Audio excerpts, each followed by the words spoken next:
श्री रामचंद्र जी के द्वारा हनुमान जी को ज्ञानोपदेश। श्री सूत जी कहते हैं, इस प्रकार अनायास ही सब कर्म करने वाले श्री रामचंद्र जी के द्वारा उस शिवलिंग की प्रतिष्ठा हो जाने पर पवन पुत्र हनुमान जी एक उत्तम शिवलिंग लेकर आ पहुंचे। आकर उन्होंने दशरथ नंदन वीरवर श्री रामचंद्र जी को प्रणाम किया। फिर क्रमशः सीता, लक्ष्मण तथा सुग्रीव को भी मस्तक झुकाया। हनुमान जी ने देखा रघुनाथ जी सीता जी के बनाए हुए बालुकामय शिवलिंग का मुनियों के साथ पूजन कर रहे हैं। तब वे खिन्न होकर बोले, भगवान, कैलाश पहुंचने पर वहां मुझे भगवान शंकर का दर्शन नहीं हुआ। तब मैंने तपस्या द्वारा उन्हें प्रसन्न किया और उनकी कृपा से शिवलिंग प्राप्त होने पर मैं तुरंत यहां लौट आया हूं। तब तक आपने दूसरे ही बालुकामय शिवलिंग की स्थापना कर ली और अब मुनियों, देवताओं तथा गंधर्वों के साथ उसी की पूजा करते हैं। मैं जो कैलाश पर्वत से इस शिवलिंग को लेकर आया हूं सो व्यर्थ ही हुआ। अब मैं इस शिवलिंग को क्या करूं? श्री रामचंद्र जी बोले, कपे, इस संसार में जो जन्म ले चुके हैं, जो जन्म लेने वाले हैं और जो मर चुके हैं, उन सब के तथा अपने और पराये सब कार्यों को मैं भली भांति जानता हूं। जीव अपने कर्म के अनुसार अकेला ही जन्म लेता और अकेला ही मरता है। अपने कर्मों के अनुसार नरक में भी वह अकेला ही जाता है। वानर श्रेष्ठ, तत्व ज्ञान में बाधा उपस्थित करने वाले इस शोक को अपने मन में क्यों स्थान देते हो? तत्व ज्ञान में ही सदा स्थित रहो। यह आत्मा स्वयं प्रकाश है। तुम सदा आत्मा के इसी स्वरूप का चिंतन करो। देह आदि में ममता त्याग दो। सदा धर्म का आश्रय लो। साधु पुरुषों का सेवन करो। संपूर्ण इंद्रियों का दमन करो। दूसरों के दोष की चर्चा से दूर रहो एवं शिव और विष्णु आदि देवताओं की सदा पूजा करो। सर्वदा सत्य बोलो। शोक छोड़कर आत्मा और परमात्मा की एकता का अनुभव करो।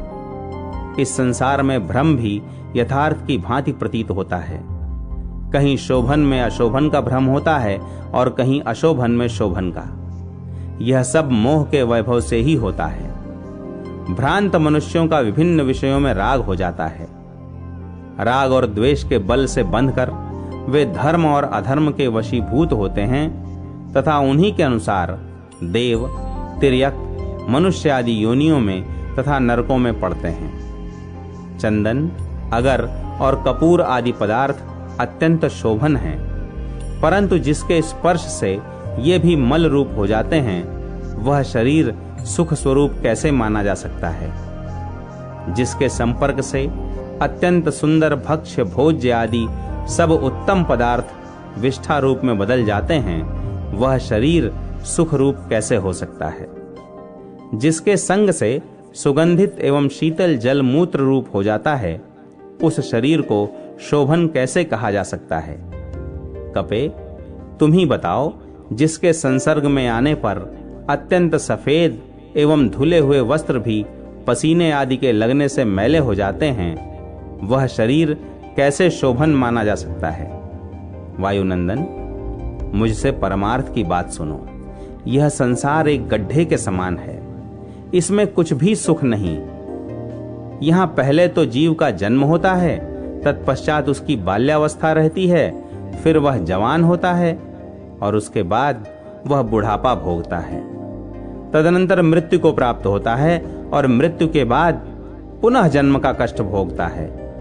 इस प्रकार अज्ञान के प्रभाव से ही मनुष्य दुख पाता है और अज्ञान की निवृत्ति हो जाने पर उसे उत्तम सुख की प्राप्ति होती है। अज्ञान की निवृत्ति ज्ञान से ही होती है, कर्म से नहीं। ज्ञान परब्रह्म परमात्मा का नाम है। वेदांत वाक्य के श्रवण और मनन से जो ज्ञान होता है, वह विरक्त पुरुष को ही होता है, दूसरे को नहीं। श्रेष्ठ अधिकारी को गुरुदेव की कृपा से भी ज्ञान हो जाता है, यह सत्य है। मनुष्य के हृदय में जो कामनाएं हैं, वे सब की सब जब छूट जाती हैं, तब वह जीवन मुक्त होकर इसी जीवन में पर ब्रह्म का साक्षात्कार कर लेता है। क्रूर काल जागते, सोते, खाते और ठहरते समय सदा ही इस जीव को अपनी ओर खींचता रहता है। संग्रह का अंत विनाश है, अधिक ऊंचे चढ़ने का अंत नीचे गिरना है, संयोग का अंत वियोग और जीवन का अंत मरण है। जैसे पके हुए फलों को गिरने के सिवा और कोई भय नहीं है, वैसे ही जन्म लेने वाले मनुष्यों को मृत्यु के सिवा और कोई भय नहीं है। जैसे सुदृढ़ खंभों वाला गृह सुदीर्घ काल के बाद जीर्ण होने पर नष्ट हो जाता है, उसी प्रकार मनुष्य जरा जीर्ण होकर मृत्यु के अधीन हो नष्ट हो जाता है। दिन और रात बीतते चले जा रहे हैं, इससे मनुष्यों की आयु नष्ट होती है। इस दशा में तुम अपनी आत्मा के लिए शोक करो, दूसरी किसी बात के लिए क्यों शोक करते हो? कपीश्वर, कोई खड़ा हो या दौड़ता हो, उसकी आयु का प्रति क्षण नाश हो रहा है। मृत्यु साथ साथ चलती है, साथ ही बैठती है और दूर देश में साथ साथ जाकर पुनः साथ ही लौट आती है।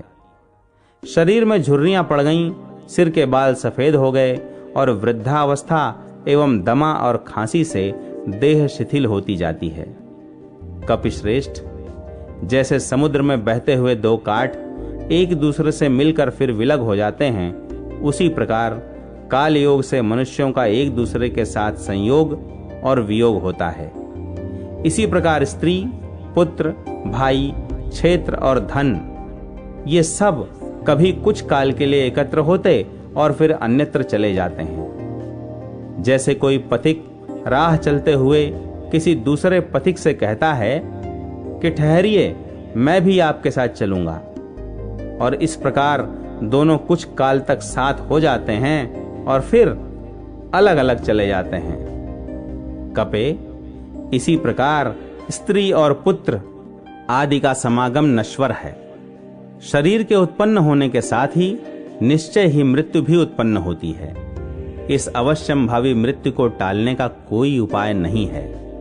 वत्स, इस शरीर का अंत हो जाने पर देहाभिमानी जीव अपने कर्म की गति के अनुसार दूसरा शरीर धारण कर लेता है। वानर, प्राणियों का सदा एक स्थान पर निवास नहीं होता। अपने अपने कर्मवश सभी जीव एक दूसरे से विलग हो जाते हैं। कपिश्रेष्ठ, जीवों के शरीर जिस प्रकार उत्पन्न होते और नष्ट हो जाते हैं, उस प्रकार आत्मा का जन्म और मरण नहीं होता। अंजनानंदन, तुम शोक रहित अद्वैत ज्ञानमय सत्स्वरूप निर्मल परब्रह्म परमात्मा का दिन रात चिंतन करो। ऐसी दृष्टि होने पर तुम्हारा किया हुआ प्रत्येक कर्म मेरा किया हुआ है और मेरा किया हुआ प्रत्येक कर्म तुम्हारा किया हुआ है। इसलिए कपे, मैंने जो शिवलिंग की स्थापना की है वह तुमने ही की है, ऐसा समझना चाहिए। शिवलिंग स्थापन का पुण्यकाल बीता जा रहा था, इसलिए मैंने सीता जी के बनाए हुए बालुकामय शिवलिंग को यहाँ स्थापित किया है। अतः तुम कोप और दुख न करो।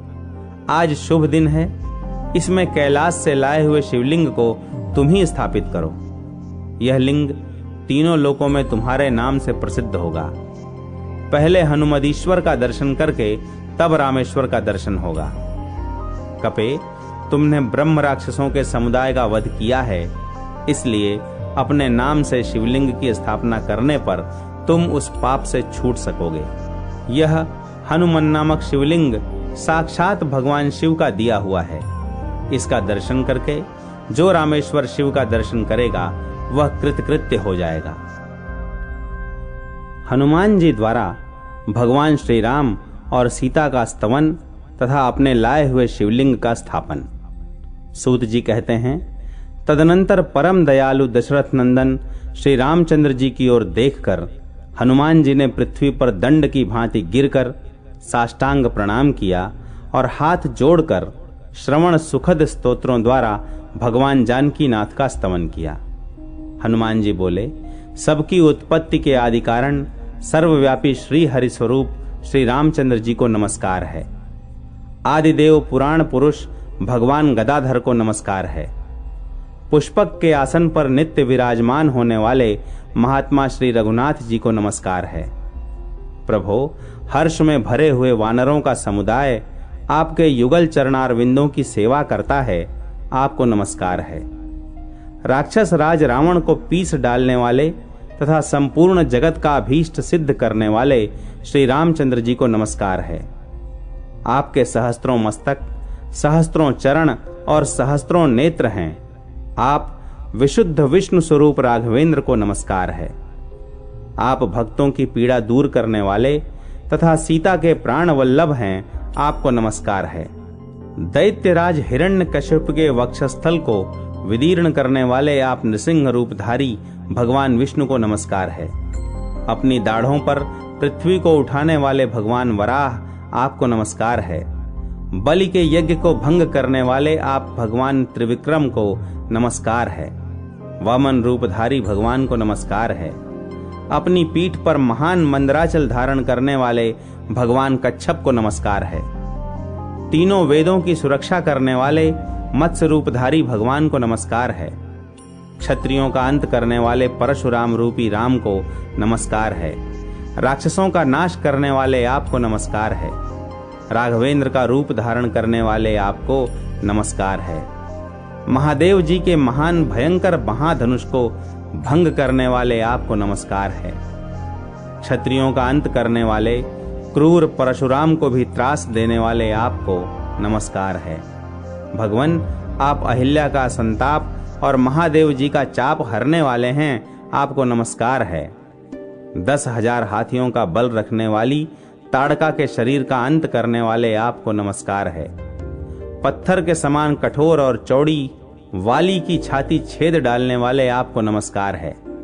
आप मायामय मृग का नाश करने वाले तथा ज्ञान को हर लेने वाले हैं, आपको नमस्कार है।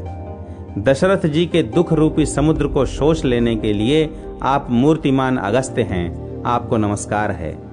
अनंत उत्ताल तरंगों से उद्वेलित समुद्र का भी दर्प दलन करने वाले आपको नमस्कार है। मिथिलेश नंदिनी सीता के हृदय कमल को विकसित करने वाले सूर्य रूप आप लोक साक्षी श्री हरि को नमस्कार है। हरे, आप राजाओं के भी राजा और जानकी जी के प्राण वल्लभ हैं, आपको नमस्कार है। कमल नयन, आप ही तारक ब्रह्म हैं, आपको नमस्कार है। आप ही योगियों के मन को रमाने वाले राम हैं। राम होते हुए चंद्रमा के समान आह्लाद प्रदान करने के कारण रामचंद्र हैं। सबसे श्रेष्ठ और सुख स्वरूप हैं। आप विश्वामित्र जी के प्रिय हैं। खर नामक राक्षस का हृदय विदीर्ण करने वाले हैं, आपको नमस्कार है। भक्तों को अभय दान देने वाले देव देवेश्वर, प्रसन्न होइए। करुणा सिंधु श्री रामचंद्र, आपको नमस्कार है। मेरी रक्षा कीजिए। वेदवाणी के भी अगोचर राघवेंद्र, मेरी रक्षा कीजिए। श्री राम, कृपा करके मुझे उबारिए। मैं आपकी शरण में आया हूँ। रघुवीर, मेरे महान मोह को इस समय दूर कीजिए। रघुनंदन, स्नान, आचमन, भोजन, जागृत, स्वप्न, सुषुप्ति आदि सभी क्रियाओं और सब अवस्थाओं में आप मेरी रक्षा कीजिए। तीनों लोकों में कौन ऐसा पुरुष है जो आपकी महिमा का वर्णन या स्तवन करने में समर्थ हो सकता है। रघुकुल को आनंदित करने वाले श्री राम, आप ही अपनी महिमा को जानते हैं। करुणा निधान श्री रामचंद्र जी की इस प्रकार स्तुति करके वायुपुत्र हनुमान ने भक्ति युक्त चित्त से सीता जी का भी स्तवन किया। जनक नंदिनी, आपको नमस्कार करता हूँ। आप सब पापों का नाश तथा दारिद्र्य का संहार करने वाली हैं। भक्तों को अभीष्ट वस्तु देने वाली भी आप ही हैं। राघवेंद्र श्री राम को आनंद प्रदान करने वाली विदेह राज जनक की लाडली श्री किशोरी जी को मैं प्रणाम करता हूँ। आप पृथ्वी की कन्या और विद्या हैं। कल्याणमयी प्रकृति भी आप ही हैं। रावण के ऐश्वर्य का संहार तथा भक्तों के अभीष्ट का दान करने वाली सरस्वती रूपा भगवती सीता को मैं नमस्कार करता हूँ। पतिव्रताओं में अग्रगण्य आप श्री जनक दुलारी को मैं प्रणाम करता हूँ। आप सब पर अनुग्रह करने वाली समृद्धि, पाप रहित और श्री विष्णु प्रिया लक्ष्मी हैं। आप ही आत्मविद्या, वेदत्रयी तथा पार्वती स्वरूपा हैं। आपको मैं नमस्कार करता हूँ। आप ही क्षीर सागर की कन्या और चंद्रमा की भगिनी कल्याणमयी महालक्ष्मी हैं, जो भक्तों पर कृपा प्रसाद का प्रसाद करने के लिए सदा उत्सुक रहती हैं। आप सर्वांग सुंदरी सीता को मैं प्रणाम करता हूँ। आप धर्म का आश्रय और करुणामयी वेद माता गायत्री हैं। आपको मैं प्रणाम करता हूँ। आपका कमल वन में निवास है। आप ही हाथ में कमल धारण करने वाली तथा भगवान विष्णु के वक्षस्थल में निवास करने वाली लक्ष्मी हैं। चंद्रमंडल में भी आपका निवास है। आप चंद्रमुखी सीता देवी को मैं नमस्कार करता हूँ। आप श्री रघुनंदन की आह्लादमयी शक्ति हैं, कल्याणमयी सिद्धि हैं और कल्याणकारिणी सती हैं। श्री रामचंद्र जी की परम प्रियतमा जगदम्बा जानकी को मैं प्रणाम करता हूँ। सर्वांग सुंदरी सीता का मैं अपने हृदय में सदैव चिंतन करता हूँ। श्री सूत जी कहते हैं, द्विजवरो, इस प्रकार हनुमान जी भक्ति पूर्वक श्री सीता जी और श्री रामचंद्र जी की स्तुति करके आनंद के आंसू बहाते हुए मौन हो गए। जो वायुपुत्र हनुमान जी द्वारा वर्णित श्री राम और सीता के इस पापनाशक स्तोत्र का प्रतिदिन पाठ करता है, वह सदा मनोवांछित महान ऐश्वर्य का उपभोग करता है। अनेक क्षेत्र, धान्य, दूध देने वाली गौएं, आयु, विद्या, मनोरमा भार्या तथा श्रेष्ठ पुत्र प्राप्त करता है। इस स्तोत्र का एक बार भी पाठ करने वाला मनुष्य इन सब वस्तुओं को निस्संदेह प्राप्त कर लेता है। इसके पाठ से मनुष्य नरक में नहीं पड़ता है। उसके ब्रह्म हत्या आदि बड़े बड़े पाप नष्ट हो जाते हैं। वह सब पापों से मुक्त हो देहावसान होने पर मोक्ष पा लेता है। तदनंतर वायुपुत्र हनुमान जी ने श्री रामेश्वर के उत्तर भाग में भगवान रामचंद्र जी की आज्ञा के अनुसार अपने द्वारा लाए हुए शिवलिंग को रामेश्वर के प्रभाव से राजा शंकर का ब्रह्म हत्या और स्त्री हत्या के पाप से उद्धार। श्री सूत जी कहते हैं, मुनिवरों, प्राचीन काल में पांड्य देश में शंकर नाम से प्रसिद्ध एक राजा हो गए हैं। वे बड़े ब्राह्मण भक्त, सत्य प्रतिज्ञ, यज्ञनिष्ठ तथा धर्मात्मा थे। चारों वर्णों और आश्रमों का धर्म पूर्वक पालन करते थे। वे भगवान विष्णु और शिव के समान रूप से उपासक थे।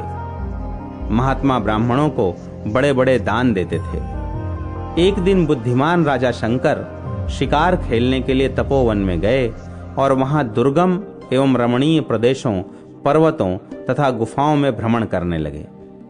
वन के एक भाग में व्याघ्र चर्मधारी, शांत, जितेंद्रिय एवं मन को वश में रखने वाले एक मुनि गुफा के भीतर निवास करते थे। राजा ने दूर से उन्हें देखकर व्याघ्र ही समझा और बड़े वेग से झुकी हुई गांठ वाले बाण का प्रहार करके उन्हें मार डाला। राजा के उस बाण ने पति के पास बैठी हुई पतिव्रता मुनि पत्नी का भी वध कर डाला। माता और पिता दोनों को मारा गया देख उनका पुत्र अत्यंत दुख से पीड़ित होकर कातर भाव से वन में रोने और विलाप करने लगा। हा तात, हा माता, तुम दोनों मुझे छोड़कर कहां चले गए? पिताजी, अब मुझे वेद शास्त्र कौन पढ़ाएगा? मां, कौन मुझे शिक्षा के साथ साथ भोजन देगी? हाय तात, आप तो परलोकगामी हो गए। अब मुझे सदाचार की शिक्षा कौन देगा? हाय, आज किस पापी ने अपने बाणों से बिना किसी अपराध के आप दोनों को मार डाला? आप ही दोनों मेरे गुरु और मेरे प्राण थे। सदा तपस्या में लगे रहते थे, तो भी न जाने किस पापी के हाथ से आप मारे गए। इस प्रकार कहकर उन दोनों दंपति का पुत्र फूट फूट कर रोने लगा। उसका प्रलाप सुनकर वन में विचरने वाले राजा शंकर तुरंत ही उस शब्द की ओर लक्ष्य करके उस कंदरा के समीप जा पहुंचे। उस वन के रहने वाले मुनि भी उस आश्रम पर एकत्रित हो गए। मुनियों ने बाण से मरे हुए मुनि और उनकी पत्नी को देखा। पास में धनुष धारण किए हुए राजा शंकर पर भी दृष्टिपात किया तथा पिता माता के लिए विलपते हुए उस मुनि कुमार को भी देखा। उसे देखकर वे अत्यंत व्याकुल हो उठे और मत रो ऐसा कहते हुए उस कातर बालक को धैर्य बंधाने लगे। मुनि बोले, बेटा, धनी, दरिद्र, मूर्ख, पंडित, मोटे अथवा पतले, सभी जीवों के प्रति यमराज का समान बर्ताव होता है।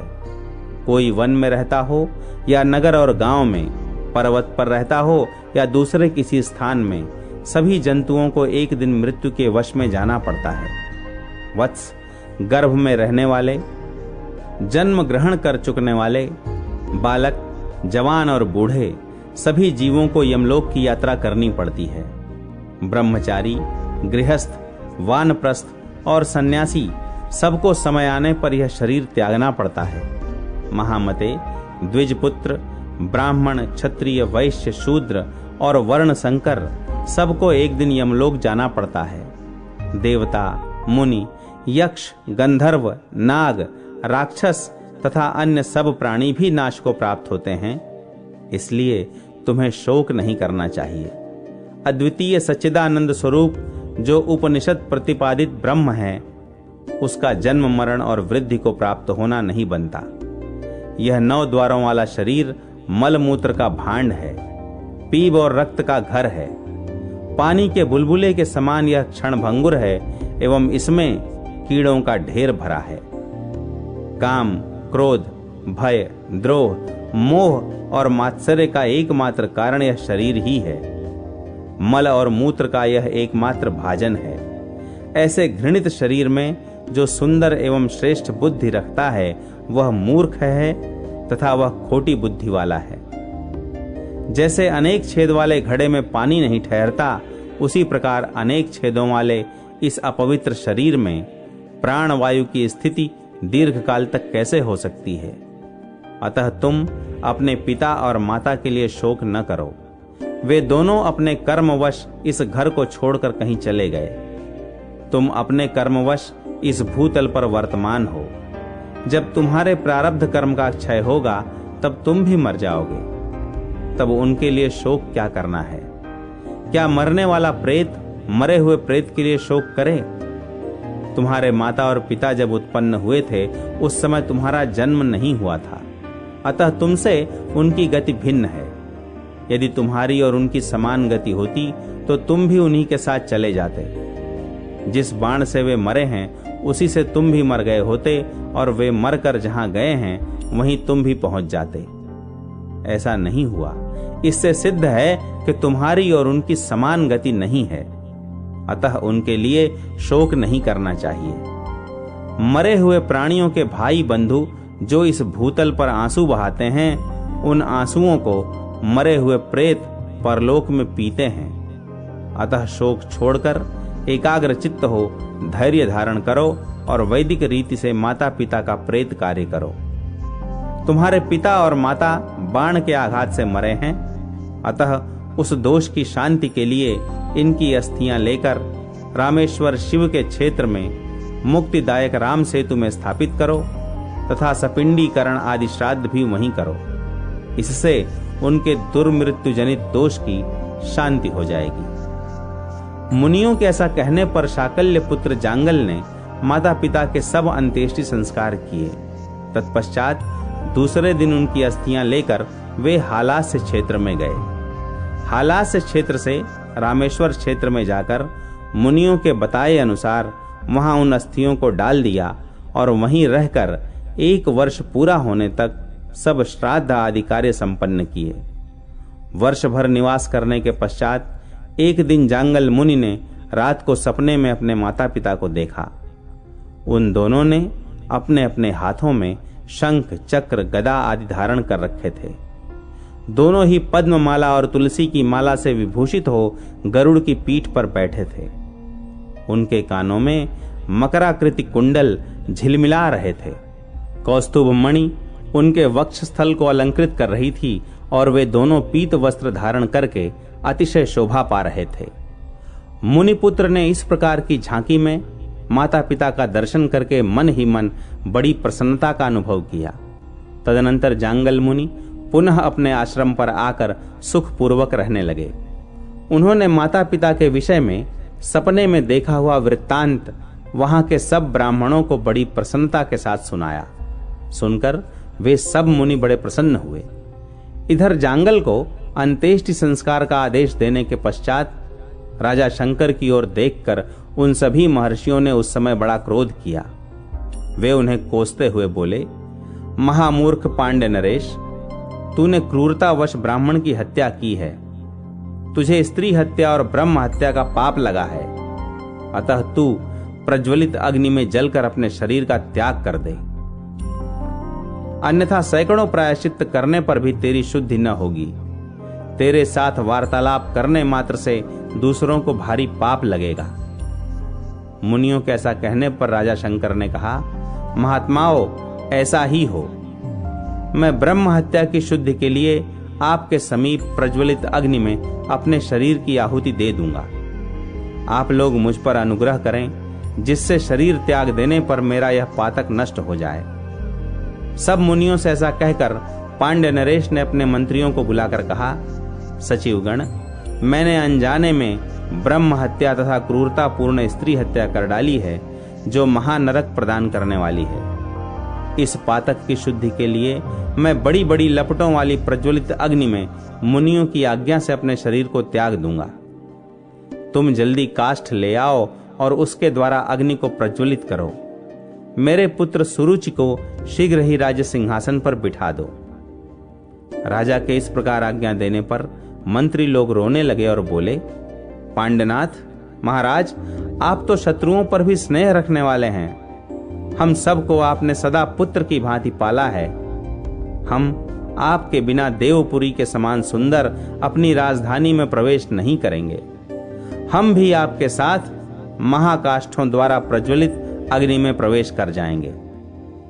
मंत्रियों का प्रलाप सुनकर पांड्य नरेश शंकर ने उन्हें समझाते हुए कहा, मंत्रियों, मुझ महापातकी राजा को लेकर क्या करोगे?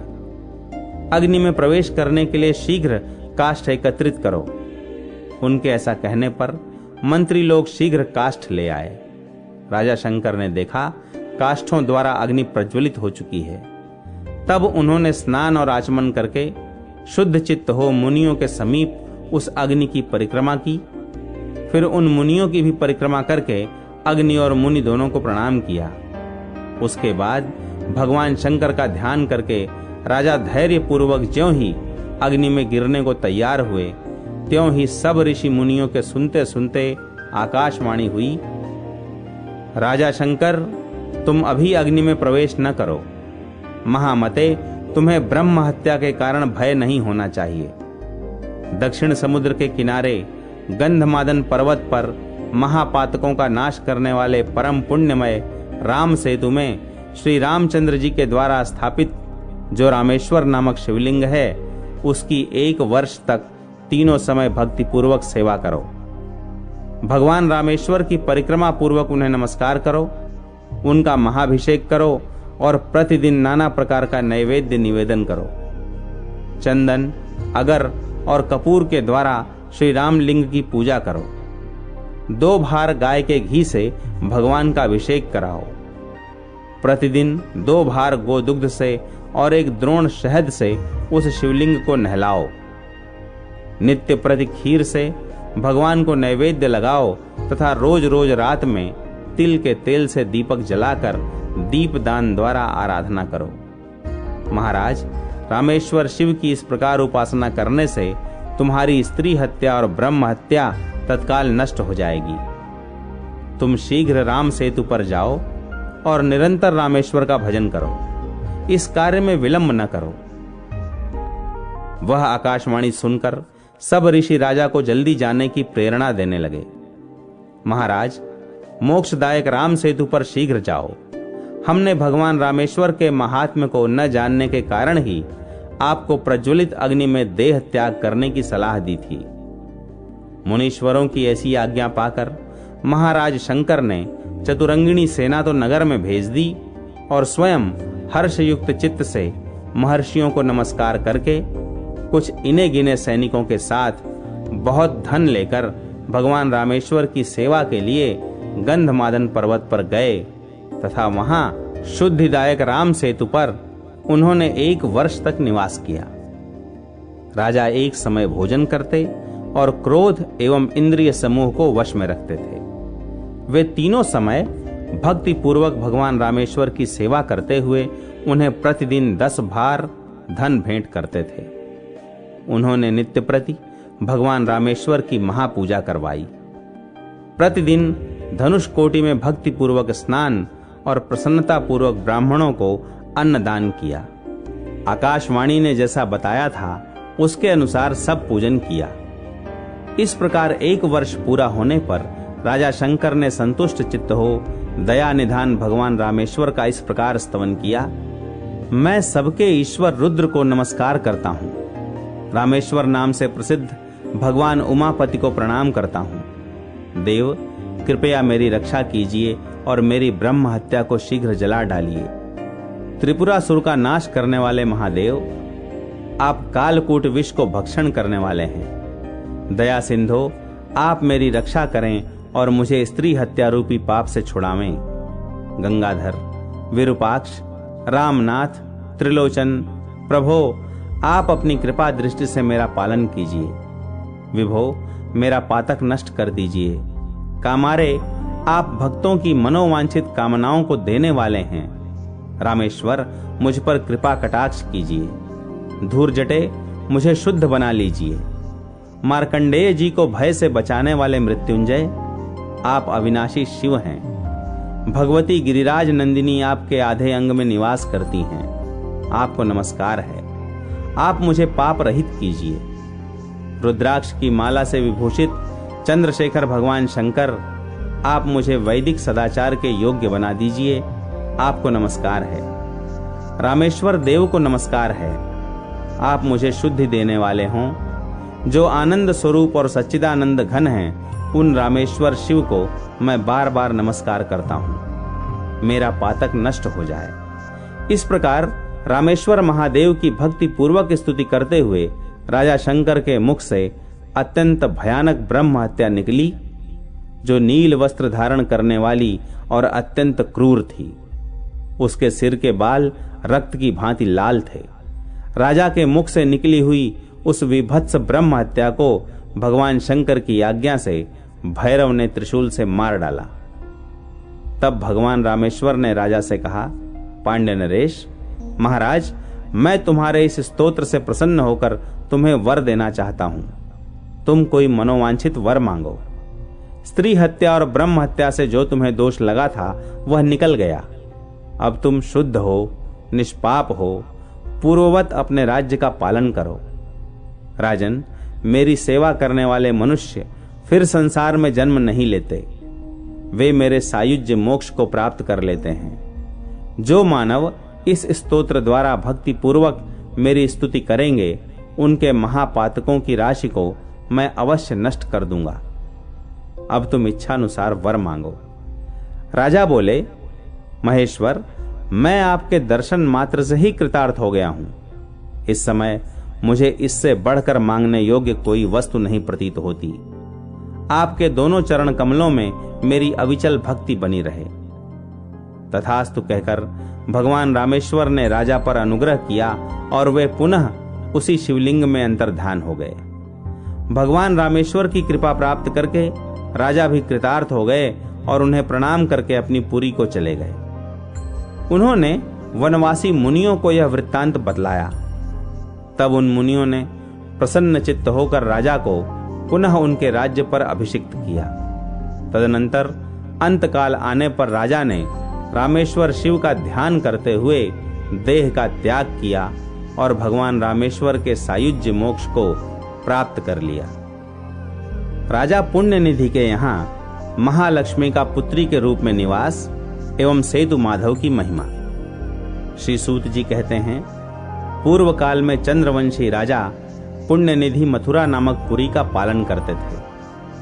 किसी समय राजा पुण्यनिधि मथुरा में अपने पुत्र का राज्याभिषेक करके अंतःपुर की रानियों के साथ स्नान के लिए उत्सुक हो राम सेतु नामक तीर्थ में गए। उनके साथ उनकी चतुरंगिणी सेना भी थी। वहां धनुष कोटि में संकल्प पूर्वक स्नान करके उन नृपश्रेष्ठ ने वहां के अन्य तीर्थों में भी स्नान किया और भक्ति पूर्वक भगवान रामेश्वर की सेवा की। इस प्रकार उन्होंने बहुत काल तक उसी तीर्थ में सुखपूर्वक निवास किया। वहां रहते हुए राजा पुण्यनिधि ने किसी समय भगवान विष्णु को प्रसन्न करने वाला एक यज्ञ किया। यज्ञ पूर्ण होने पर वे अपनी स्त्री तथा परिवार के लोगों के साथ अवभृत स्नान के लिए श्री रामचंद्र जी की धनुष कोटि में गए और वहां विधि पूर्वक स्नान किया। इस प्रकार राजा पुण्यनिधि जब उस तीर्थ में निवास करते थे, उसी समय एक दिन राजा की भक्ति की परीक्षा करने के लिए भगवान विष्णु ने लक्ष्मी जी को भेजा। वे 8 वर्ष की सुंदरी बालिका होकर गंधमादन पर्वत पर गईं। उस समय राजा पुण्यनिधि धनुष कोटि में स्नान करने के लिए गए थे। वहां स्नान करके पुण्य कर्म करने के पश्चात राजा ने अलौकिक रूप सौंदर्य से सुशोभित एक 8 वर्षीय कन्या देखी। उसे देखकर पुण्यनिधि ने पूछा, बेटी तुम कौन हो? यहां तुम्हारे आने का क्या प्रयोजन है? राजा के इस प्रकार पूछने पर कन्या ने कहा, महाराज, मेरे न माता हैं न पिता हैं और न कोई भाई बंधु हैं। मैं अनाथ हूं। मैं आपकी पुत्री होकर रहना चाहती हूं। आपको पिता के रूप में देखती हुई सदा आपके घर में निवास करूंगी, परंतु मेरी एक शर्त है। जो मुझे हाथ से पकड़े अथवा हठ पूर्वक खींच कर ले जाए, उसको यदि आप दंड दें, तभी मैं आपके घर में आपकी पुत्री होकर चिरकाल तक निवास करूंगी। कन्या के ऐसा कहने पर राजा पुण्यनिधि बोले, शुभे, मैं तुम्हारी कही हुई सब बातें मानूंगा। मेरे भी कोई पुत्री नहीं है, एक ही वंशधर पुत्र है। भद्रे, जिसके प्रति तुम्हारा अनुराग होगा उसे ही तुम्हें समर्पित करूंगा। बेटी, आओ मेरे घर चलो और मेरी पत्नी की पुत्री होकर अंतःपुर में स्वेच्छानुसार निवास करो। बहुत अच्छा कहकर वह कन्या राजा के साथ उनके घर गई। राजा ने अपनी पत्नी के हाथ में उस कल्याणमयी कन्या को सौंप दिया। रानी का नाम विंध्यावली था। राजा ने उनसे कहा, देवी, यह हम दोनों की पुत्री है। इसकी दूसरे पुरुषों से सर्वथा रक्षा करो। विंध्यावली ने राजा की आज्ञा शिरोधार्य की और उस कन्या को हाथ में ले लिया। राजा के द्वारा कन्या का पुत्र की भांति पालन पोषण होने लगा। वह लाड़ प्यार और सुख से राजभवन में रहने लगी। तदनंतर जगदीश्वर भगवान विष्णु अपनी लक्ष्मी को ढूंढने के लिए वैकुंठ से निकले और राम सेतु पर गए। वहां सब ओर भ्रमण करते रहे। इसी समय फूल तोड़ने के कौतूहल से वह कन्या सखियों के सहित राजा के गृहोद्यान में गई और वृक्षों से फूल चुनने लगी। तब भगवान विष्णु ब्राह्मण का रूप धारण करके वहीं आकर खड़े हो गए। ब्राह्मण को सहसा वहां आया देख वह कन्या ठिठक कर खड़ी रह गई। उस मधुर भाषिणी कन्या को देखकर उस द्विज ने शीघ्रता पूर्वक उसका हाथ पकड़ लिया। यह देख वह कन्या अपनी सखियों के साथ उस उपवन में चिल्लाने लगी। उसकी चिल्लाहट सुनकर राजा पुण्यनिधि वहां आ गए। वहां राजा ने उस कन्या और उसकी सखियों से पूछा, बेटी, तुम इस समय अपनी सखियों के साथ क्यों चिल्ला उठी थी? कन्या बोली, पांड्यनाथ, इस ब्राह्मण ने हठ पूर्वक मेरा हाथ पकड़ लिया था। तात, यहीं उस वृक्ष के नीचे वह निर्भय होकर खड़ा है। राजा परम बुद्धिमान और सद्गुणों के निधान थे। उन्होंने उस ब्राह्मण का यथार्थ बल न जानते हुए उसे हठात पकड़ लिया और रामेश्वर मंदिर में ले जाकर वहां पैरों में बेड़ी डाल और हाथों में रस्सी से बांधकर पुनः उसे मंडप में ले आए। अपनी पुत्री को आश्वासन देकर राजा ने अंतःपुर में भेज दिया और स्वयं भी परम सुंदर भवन में जाकर शयन किया। सोते समय उन्होंने स्वप्न में उस ब्राह्मण को देखा। वह शंख, चक्र, गदा, पद्म और वनमाला से विभूषित था। उसके वक्षस्थल पर कौस्तुभ मणि का आभूषण शोभा पा रहा था। ब्राह्मण के रूप में साक्षात श्री हरि विराजमान थे। उन्होंने अपने श्री अंगों में पीतांबर धारण किया था। उनके श्री अंगों की कांति कृष्ण मेघ के समान श्याम थी। मुख पर मनोहर मुस्कान की मनोहर छटा छा रही थी और स्वच्छ दंत पंक्ति चमक रही थी। कानों में मकराकृति कुंडल शोभायमान थे। विश्वक्सेन आदि पार्षद उनकी सेवा में उपस्थित थे। भगवान शेष शैया पर लेटे हुए थे और नारद आदि देवर्षि उनकी स्तुति कर रहे थे। वहीं उन्होंने अपनी कन्या को भी देखा, जो विकसित कमल के आसन पर विराजमान थी। वह कन्या नहीं, साक्षात लक्ष्मी थी। उन्होंने अपने हाथ में कमल धारण कर रखा था और उनके मस्तक पर काले काले घुंघराले बाल बड़ी शोभा पा रहे थे। इस प्रकार राजा ने रात्रि में अपनी कन्या को महालक्ष्मी के स्वरूप में देखा। यह देखकर राजा सहसा उठ बैठे और कन्या के घर में गए। वहां उन्होंने कन्या को उसी रूप में देखा जैसे स्वप्न में उसका दर्शन हुआ था। प्रातःकाल सूर्योदय होने पर राजा पुण्य निधि कन्या को साथ ले रामेश्वर मंदिर में पहुंचे और उस श्रेष्ठ मंडप में गए जहां ब्राह्मण को रख छोड़ा था। वहां ब्राह्मण देवता को उन्होंने साक्षात श्री हरि के रूप में देखा, ठीक उसी रूप में जैसा कि स्वप्न में दर्शन हुआ था। वनमाला आदि चिन्हों से पहचाने जाने वाले भगवान विष्णु को जानकर राजा ने उनकी इस प्रकार स्तुति की। कमलाकांत, आपको नमस्कार है। गरुड़ ध्वज, आप प्रसन्न होइए। शारंग पाणे, आपको नमस्कार है। आप मेरा अपराध क्षमा करें। आप निर्गुण, अप्रमेय तथा बुद्धि के साक्षी विष्णु हैं, आपको नमस्कार है। संपूर्ण जगत को धारण करने वाले परमात्मा श्रीनिवास को नमस्कार है। कृपा मूर्ते, आपके लिए नमस्कार है। मधुसूदन, आप मेरा यह अपराध क्षमा करें।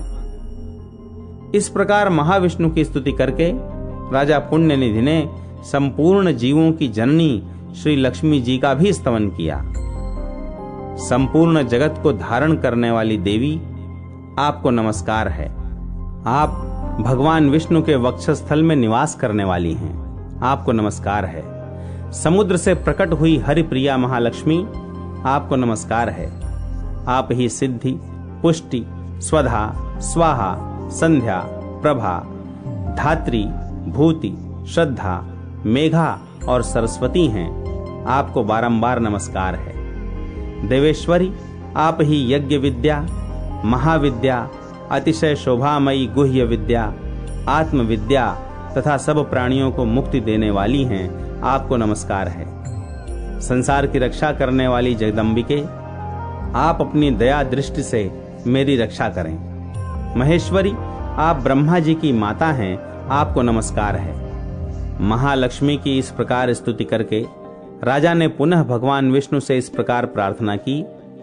विष्णु, मैंने अज्ञानवश आपके पैरों में बेड़ी डालकर जो इस समय आपके प्रति अपराध किया है वह स्पष्ट ही द्रोह है, आप उसे क्षमा करें। मधुसूदन, आप संपूर्ण जगत के पिता हैं, पिता को पुत्र का अपराध क्षमा करना चाहिए। आपने अपराधी दैत्यों को अपना स्वरूप तक दे डाला है। भगवान, मेरे भी इस अपराध को आप क्षमा करें। कृपानिधे, मारने के लिए आई हुई पूतना को भी आपने अपने चरण कमलों में स्थान दिया है, मेरी भी रक्षा कीजिए। लक्ष्मीकांत, केशव, मुझ पर अपनी कृपा पूर्ण दृष्टि डालिए। राजा के इस प्रकार प्रार्थना करने पर भगवान विष्णु ने कहा, राजन, मुझे बंधन में डालने के कारण जो तुमको भय हो रहा है उसे त्याग दो। तुमने इस तीर्थ में मेरी प्रसन्नता के लिए यज्ञ किया है, अतः तुम मेरे प्रिय भक्त हो। शत्रु दमन, मैं भक्तों के अपराध सदा ही क्षमा करता हूं। तुम्हारी भक्ति जानने के लिए मेरी ही प्रेरणा से मेरी प्रिया लक्ष्मी तुम्हारे घर आई थी और तुमने इनका भली भांति संरक्षण किया, अतः मैं तुम पर बहुत संतुष्ट हूं। संसार में जो पुरुष मेरी स्वरूप भूता इन महालक्ष्मी में भक्ति रखता है वह मेरा भक्त कहलाता है, और जो इनसे विमुख है वह मेरा द्वेष पात्र माना गया है। तुमने भक्ति पूर्वक इनका पूजन किया है, अतः तुम्हारे द्वारा मेरी भी पूजा संपन्न हो गई, क्योंकि ये लक्ष्मी मुझसे अभिन्न है। इसलिए तुमने मेरा अपराध नहीं, पूजन ही किया है। मेरी स्वरूप भूता लक्ष्मी संपूर्ण जगत की माता तथा वेद त्रयी रूपा हैं। उनकी रक्षा करते हुए जो तुमने मुझे बंधन में डाला है वह मुझे अत्यंत प्रिय है। ये लक्ष्मी वास्तव में तुम्हारी पुत्री हैं। भगवान विष्णु के ऐसा कहने के पश्चात लक्ष्मी ने भी कहा, राजन, तुमने अपने घर में मेरी रक्षा की, इससे मैं तुम पर बहुत प्रसन्न हूं। तुम्हारी भक्ति का शोधन करने के लिए ही मैं और भगवान दोनों यहां आए हैं। तुम्हारे मन संयम रूप योग और भक्ति भाव से हमें बड़ी प्रसन्नता हुई है। हम दोनों की कृपा से तुम्हें सदा सुख की प्राप्ति होगी। हमारे चरणों में तुम्हारी अविचल भक्ति बनी रहेगी और देहावसान होने पर तुम्हें पुनरावृत्ति रहित मेरा सायुज्य मोक्ष प्राप्त होगा। भगवान विष्णु की भक्ति से युक्त तुम्हारी बुद्धि सदा धर्म में लगी रहेगी। तदनंतर भगवान विष्णु ने पुनः इस प्रकार कहा, नृपश्रेष्ठ, तुमने जिस प्रकार मुझे यहाँ बेड़ी से बांधा है, उसी रूप से मैं इस मंडप में निवास करूंगा। सेतु माधव के नाम से यहाँ मेरी प्रसिद्धि होगी। जो मनुष्य यहाँ मुझ सेतु माधव की सेवा करेंगे, वे संपूर्ण मनोरथों और अंत में सायुज्य मोक्ष को भी प्राप्त होंगे। तुम्हारे द्वारा किए हुए मेरे तथा लक्ष्मी जी के स्तोत्र को जो प्रसन्नता पूर्वक पढ़ेंगे, सुनेंगे और लिखेंगे, उनकी मेरे परम धाम से कभी पुनरावृत्ति नहीं होगी। राजा पुण्य निधि से ऐसा कहकर भगवान विष्णु सदा पूर्ण रूप से वहां निवास करने लगे हैं। राजा ने सेतु माधव रूपी भगवान विष्णु को प्रणाम करके भक्ति भाव से उनकी महापूजा की और श्री रामेश्वर का सेवन करके अपने घर को प्रस्थान किया। मथुरा में उन्होंने अपने पुत्र को राजा बना दिया और स्वयं जीवन भर उस परम उत्तम सेतु तीर्थ में निवास किया। देहावसान होने पर राजा ने मोक्ष प्राप्त कर लिया। उनकी पत्नी विंध्यावली भी उन्हीं के साथ मृत्यु को प्राप्त हुई। उस पतिव्रता ने भी पति के साथ उत्तम गति प्राप्त कर ली। जो सेतु तीर्थ में भक्ति पूर्वक प्रतिदिन सेतु माधव का दर्शन करते हैं, उनकी कभी पुनरावृत्ति नहीं होती। जो सेतु तीर्थ की रेणुका लेकर गंगा जी में डालता है, वह मृत्यु के पश्चात भगवान विष्णु के वैकुंठ धाम में निवास करता है। जो गंगा जी का जल लाकर भगवान रामेश्वर को स्नान कराता और उसके भार को सेतु तीर्थ में रखता है, वह निश्चय ही परब्रह्म को प्राप्त होता है।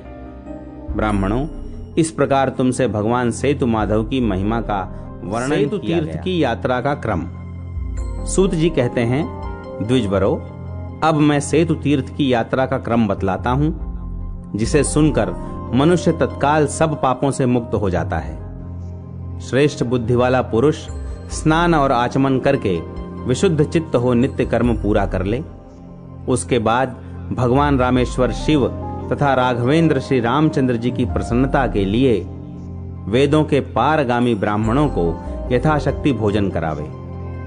फिर सब अंगों में भस्म धारण करके मस्तक में त्रिपुंड्र अथवा गोपी चंदन से तिलक करे। रुद्राक्ष की माला धारण करके हाथ में पवित्री पहन ले और पवित्रता पूर्वक यह संकल्प करे कि मैं सेतु तीर्थ की यात्रा करूंगा। तत्पश्चात भक्ति भाव से अष्टाक्षर मंत्र का जप करते हुए मौनावलंबन पूर्वक अपने घर से निकले, अथवा शिव जी का पंचाक्षर नाम मंत्र जपता रहे। मन को वश में रखे। प्रतिदिन एक बार हविष्यान्न भोजन करे। क्रोध और इंद्रियों को काबू में रखे। जूता, खड़ाऊं अथवा छाता न धारण करे। पान न खाए। तेल न लगावे। स्त्री प्रसंग आदि से बचकर रहे। शौच, संतोष आदि नियमों के तथा सदाचार के पालन में तत्पर रहे। समय पर संध्योपासना करे। तीनों समय गायत्री की उपासना और श्री रामचंद्र जी का ध्यान करता रहे। मार्ग में सेतु तीर्थ की महिमा का प्रतिदिन आदर पूर्वक पाठ करे अथवा रामायण या किसी अन्य पुराण का पाठ करे। व्यर्थ की बातें छोड़कर सेतु तीर्थ की यात्रा करे। आत्मशुद्धि के लिए प्रतिग्रह न स्वीकार करे। सदाचार को न छोड़े। मार्ग में शिव विष्णु आदि की पूजा तथा बलि वैश्व देवादि कर्म करता रहे। ब्रह्म यज्ञ आदि धर्म, अग्निहोत्र कर्म तथा शक्ति के अनुसार अतिथियों को अन्नपान आदि का दान करे। रास्ते में भगवान शिव और विष्णु आदि के नाम जपे तथा उनके स्तोत्रों का पाठ करे। निषिद्ध कर्मों को सर्वथा त्याग दे और सदा धर्म का ही आचरण करे। इस प्रकार के नियमों का पालन करते हुए पहले सेतु मूल स्थान को जाए। वहां एकाग्र चित्त हो समुद्र का आवाहन करके उसे प्रणाम करे। तदनंतर समुद्र के लिए अर्घ्य दे। अर्घ्य के पश्चात भगवान से आज्ञा लेकर समुद्र में स्नान करे। मन ही मन भगवान का चिंतन करते हुए मुनि, देवता, वानर और पितरों के लिए तर्पण करे।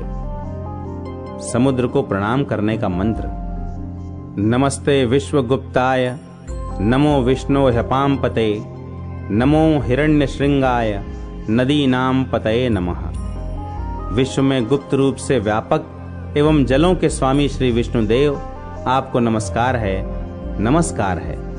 हिरण्यमय श्रृंग से सुशोभित नदीपति सागर, आपको नमस्कार है। अर्धदान का मंत्र।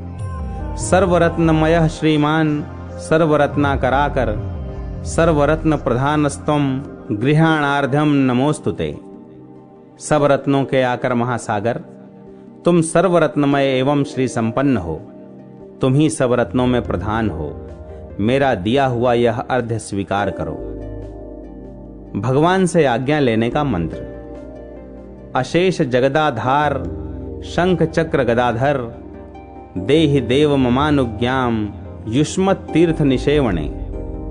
संपूर्ण जगत के आधार शंख चक्र गदाधारी नारायण, अपने तीर्थ का सेवन करने के लिए मुझे आज्ञा दीजिए।